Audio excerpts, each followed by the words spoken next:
Au lendemain de l'éclatement de ce tuyau sous la chaussée, au lieu du Fabringousso à Yaoundé, la partie basse du quartier n'est qu'un vaste champ de ruines.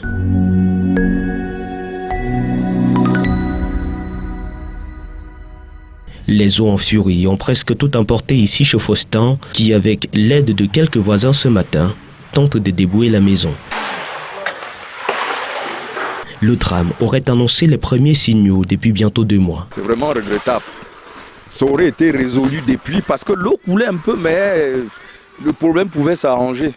Mais malheureusement, c'est la situation que vous-même vous constatez aujourd'hui. Plus bas, c'est la consternation dans cette cité. L'eau a coûté la vie à Azarou, une jeune étudiante âgée de 24 ans. Elle était là à l'intérieur, elle a voulu traverser là pour sortir.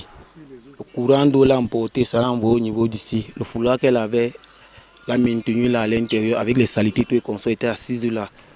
On a tout fait. La première vague d'eau qui est arrivée l'a mis l'eau à moitié ici. Là, on a essayé de tirer ses mains, on n'a pas pu. Deuxième vague est arrivée, ça l'a couvert hermétiquement. Dans ce domicile également, une fillette de 3 ans a été surprise dans son sommeil par les eaux et n'aura pas survécu.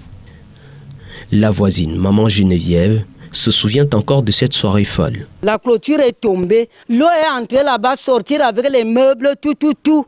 C'est là qu'on dit on a laissé l'enfant coucher. Quand on part trouver, l'eau a renversé le lit. L'enfant était en bas, sur la terre et l'eau.